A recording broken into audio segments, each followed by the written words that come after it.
something that's a little bit outside the lines and there is a big complaint on social media, nobody stands up for them. And the problem is that nobody ever gets canceled for being too woke. So you can say the craziest thing. Be authentic. What do I authentically, organically want to share? I go back to the authenticity, right? It's what I love and it's what I want to share. I wanted to do what felt authentic, but also to be authentic. Shut the F up. That's what just happened. Oh my God. Something to like about her, and it's so hard. Prove that you're smart enough. You prove that you're a good wife or a good friend. And I was like, I am just so done with the prove it game. Yes. When you get to the place where you feel... I think she's just got so used to lying that maybe, in my opinion, she believes the lies she tells. I don't know, but either way, she's just been so consistent. It's a hate crime, and it's violence, and it's unacceptable, and it's just got to stop. You don't get your teenagers. There is a pattern that repeats itself every time Meghan Markle is in the public eye. She plays the victim, she controls the narrative, and then she acts astonished when the backlash is more severe than she anticipated. During his most recent takedown, Bill Maher was able to see straight through it, and he did not simply roast her. It was shown that the cycle was repeated. It was impossible for the audience to contain their laughter as Meghan continued to whirl. You're complaining about your hard life, and you're so privileged. It's just so weird. It's ridiculous. I totally agree. Plays the victim.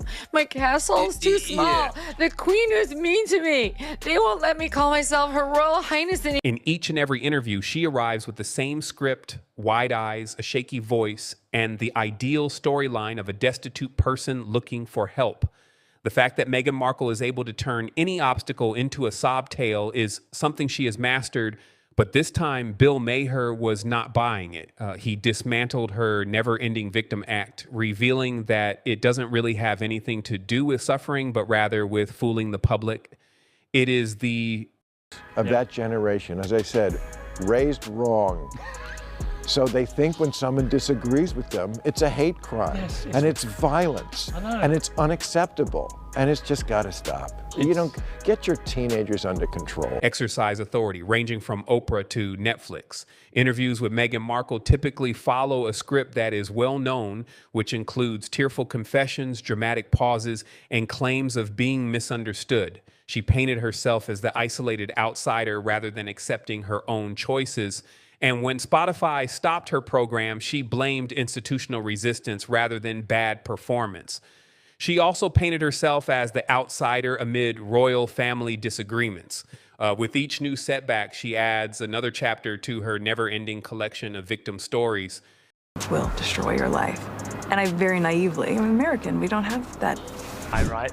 I'm so unsafe when I'm in Britain. Everybody's trying to kill me. My family would be at such risk. Oh my God, do you realize how... Meghan throws in dramatic anecdotes topped with victimization tears on every single podcast. She plays the ultimate victim card while pulling Harry into the same sorrow parade. She claims that she knew nothing about the royals and blames the British tabloids. She also blames the British media. In addition to being a prince in the past, he is now a professional victim who blames everyone but himself, while also taking pleasure in his own self-inflicted demise. Always been a mad, keen player of the victim card. The nasty Brits who took against her because of the colour of her skin. The social media lynch mob who are so unconscionably cruel to her. The journalist haters who keep writing about what a bully she is. All the negative media coverage she gets has nothing to do with her. It's not her personality. It's not her behaviour. And it's definitely not her ruthless ambition. I think Harry's a I do. I think he's he's a whining, whinging, complaining, woe is me, I'm the only one that's ever had mental problems. Like, my life was so hard. Everybody's life is hard. Well, I give her... The journalists, on the other hand, didn't even require popcorn at all. Just one look was all it took for them to begin scrutinizing every tear and every dramatic pause, as if it were the season finale of a terrible soap opera. It's just so great. This is why it's so nice to not have makeup on. In addition, if you thought the victim routine was the pinnacle of the experience, you should brace yourself because Meghan's favorite mode Narcissist level unlocked will begin immediately after the tears have dried. She is suddenly more than simply the princess who has been wronged. She believes that every eye camera and headline should revolve around her, and she is the center of the universe with this belief. Watching a show that solely features one woman, in which she is the only person who cares and everyone else is merely background noise, is like that. Feeling forced to be all looks and little substance. And that's how it felt for me at the time, being reduced to this specific archetype. What has emerged is a self-absorbed narcissist living in a parallel universe with her own version. Meghan has often demonstrated that the Meghan show is comprised of only one star, specifically herself, as well as her friends, family, and the royal family. While she is writing her script, she handles each of them as if they were disposable props, utilizing them when it is advantageous to her and then discarding them after the credits roll. Not only are people shouting, but they are also whispering. This is hardly confidence. Rather, it is typical narcissism, with every aspect of her existence shouting fake royal. Me, me, me, me, me. Do you know her? No, but she is a malignant narcissist who cannot get enough of her. And then there is the unexpected turn of events regarding privacy. Meghan and Harry are the loudest voices in the room when it comes to demanding privacy, but they are also signing deals to reveal every sensitive detail on camera. During the live video from the driveway, it is the same as stating, "Please do not take any photos." In a manner reminiscent to Meghan Markle, whenever they make a request to be left alone, they appear on another podcast, documentary series, or magazine cover. Privacy. My opinion is that they scream about their right to privacy, and I'm not the only one who feels this. Probably the entire globe does as well. On the other hand, let's face it, that's not what they're looking for. The evidence is in the pudding. During the time that you are paying podcast checks, signing partnerships with Netflix, and spilling royalty to Oprah, you are not crying for privacy. It is not privacy at all. It's public relations with a side of paycheck. It is a mockery of the fact that they have stated that they want to retire into a more quiet life away from the royal family, despite the fact that they are simultaneously trashing their families in public, writing books, starting podcasts, doing shows on Netflix, and winning awards for their humanitarian and activist efforts, among other things. I know that it's something that all of us private people do. But does the fact that she notices me prevent her from oversharing? Not a possibility of privacy for Meghan may mean burying the dull portions while exposing the juicy ones, such as dropping a random twerking video that no one asked for, or dragging her own children into the spotlight while saying that it is all for the sake of protecting them. I am overjoyed because it is a privacy style known as Meghan. For the most dramatic effect, you should say it, sell it, and overshare it. I am now known as Sussex, Quiet life away from the royal family, even though they are simultaneously trashing their families publicly, writing books, starting podcasts, doing Netflix shows, winning awards for their humanitarian and activist efforts. All of the above, it's really what all of us private people do, Notice me! Meghan's failures deserve their own Sussex survival guide to disasters, from interviews that backfired catastrophically to books that read like extended pity parties. She has been on a comic-free fall. And while we are on the subject of drama, Meghan's accomplishments deserve their own guide. To give just one example, her very first podcast with Jamie was a complete and utter failure. Clearly, the goal was to win over everyone's favor and make her beloved. However, the outcome was so disastrous that she was ridiculed by practically everyone as a result of it. This is to induce Elizabeth's birth. She's dancing in front of the camera. Oh, God, it looks like a lap dancing club with pregnant women. He's also dancing in front of the camera. She's got a black dress on. She's literally holding her bump and twerking, and she's put this on social media. Is it me? Is it me, or is there nothing this woman... Is she ever going to get to the point where she literally looks in the mirror and goes, "Nobody's interested in my jam or my life. Nobody likes me. Shut the hell up"? I mean, this is oversharing. I just had a little bit of vomit in my mouth. God, you know that? Things continue to go from bad to worse when Meghan attempted to sell the concept that she appeared on the podcast without any makeup on and without any makeup on her face. What a sweet tale. In spite of the fact that critics couldn't help but notice, it turns out that her concept of no makeup includes immaculate skin, great lighting, and most likely a glam team hiding just off camera. Then the beginning of that clip where she's like, oh my God, oh my God. Oh, you know. I just threw up. Well, she had the hair blown out. It was perfect. I do not believe that she was makeup free there. She didn't have eye makeup on, which is a different thing. It's the greatest. Body language specialists jumped in and called it out for what it was: fake.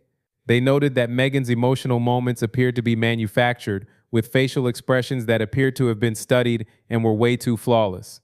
The sighs, the pauses, and the strange emotions all gave the impression that she was remembering from a script. Every aspect of it did not feel real, and people were able to see right through it. Her expressions on her face convey all. The remainder of her faces are completely forced, and she takes them out of a terrible drama class. This is a fake, and she knows precisely what she is doing. She is pulling the dramatic eye search.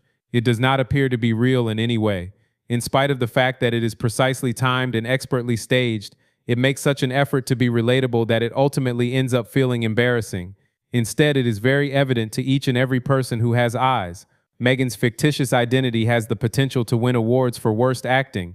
In the same amount of time that Netflix dumps her $1 million offers, she is able to flip characters. It hurts. Within a split second, she is the vulnerable outsider. According to Meghan, being relatable simply means being dubbed royal, regardless of how false the ACT may appear to be. The next thing you know, she is parading around like a royal rebel. I believe that everyone in the world is aware of this. Jack in the Box food has been consumed by Meghan Markle. It's a funny thing. Jack in the Box It's and so loves funny, it. too, that you keep saying Meghan Markle. You know I'm Sussex now. You have kids, and you go, no, I share my name with my children. Yes. And that feels so, I didn't know how meaningful it would be to me, but it just means so much to go, this is our family name. This is the Fast Five with Meghan Sussex. Harry. May I call him Harry? Yeah, I call him H. Yeah, yes, of course. Okay. That's his name. Mr. Sussex. This is the Fast Five, which also includes Harry and Meghan Sussex. Permit me to refer to him as Harry, because hey, that is his name. I am Mr. Sussex. This new tender and sensitive act, according to those who have known Meghan in the past, is made up entirely. The mannerisms she used to exhibit were nothing like this. Now, despite the fact that she is a member of the royal family and a fortunate individual, she puts on the "oh, I'm soft, I'm mommy" performance. She creates an image that is so artificial that it seems as like she is trying to win pity rather than being genuine. For me, it's so important that my kids see me as a working mom. Oh my God. And that we all see her as that, because what? She feels guilty about the $150 million she grifted off of being a fake. In light of the fact that the truth is hilarious, it is unreasonable of her to declare herself a working mother. In addition to manipulating Harry, using her children as promotional props, and making appearances in the occasional Instagram post, podcast, or series that is a failure, what does she truly do? Real mothers who do not have any privileges to speak of toil from dawn till dusk in order to provide food for their children. As this is going on, Meghan is contemplating which of her sob stories she will commercialize next. This is her concept of hard labor. Insufferable is the only adjective I can think of to describe her state of being. Insufferable. Keep saying Meghan Markle. You know I'm Sussex now. You have kids, and you go, no, I share my name with my. The way that Meghan is able to cry and whine despite living a life that the majority of people can only dream of is something that Maher brought out perfectly.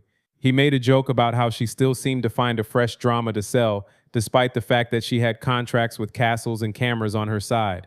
Meghan is the only person who could create yet another episode of royal misery, despite having everything. About The never-ending journey that Meghan Markle has been on to appear genuine has absolutely met with failure. Due to the fact that everything she does today appears to be staged, her public image is less authentic than it has ever been. Her so-called genuine moments appear to be well-choreographed acts, and the more she promotes this image, the more others are able to see through it. It is important to keep in mind that around the time of the racist allegations against the royals, That was the most visible illustration of how her inauthentic act fully collapsed, and ever since then, she has never felt authentic.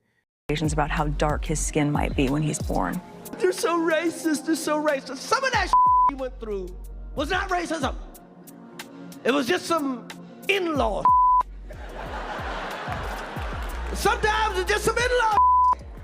Cause she's complaining, I'm like, what the you talking about? There has been a consistent trend with Meghan. Every action she takes screams desperation branding while trying to be genuine. Her infamous podcast simply served to make matters worse, with individuals such as Bill Maher blasting into how superficial everything appeared to be. The fundamental problem, which is that her privileged reality is in conflict with that unrelenting and inauthentic attitude. When you add in some questionable public relations antics, the whole thing ends up appearing like a desperate attempt to be relevant that is out of touch with everyone else. Simply put, you are fragile. No, just take a hint from the Queen, the recently departed. Never complain, never explain, and rarely be heard speaking. Voice one's opinion in a public setting. It is the hair's point that really emphasizes the disconnect that everyone perceives, which is that they should take a clue from the late Queen. Meghan is trying to explain herself by flooding every channel, podcast, and Instagram account, as well as conducting an unending number of interviews.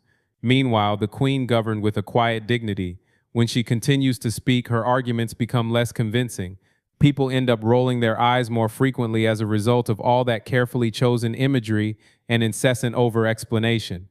Go back to the authenticity, right? It's what I love and it's what I want to share. So it's also a really great reminder that with all the noise or whatever people do, there's still a whole life, a real, authentic, fun life. Oh, it's so inauthentic. This is why she was never going to be more than like a D-list. The roasting done by Bill Maher was flawless.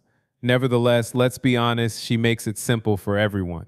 Every phrase, every move she makes, whether it's pleading for privacy, throwing out racism charges, launching another podcast that sounds false, or talking about being authentic, it's all supplying people with limitless crap that they can laugh at. Is it possible?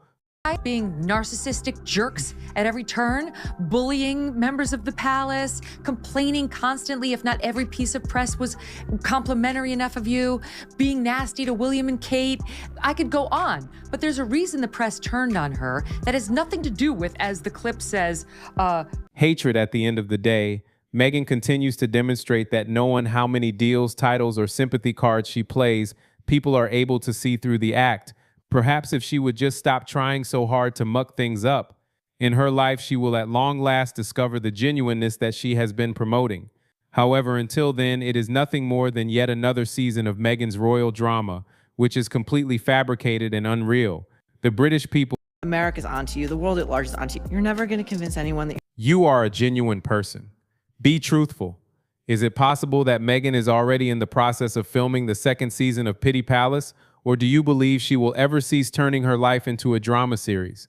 Your ideas are welcome in the comments section. Roast away, and if you find this to be funny, please hit the like button and subscribe to this channel. Since in contrast to Meghan's deals, this channel is not going anywhere.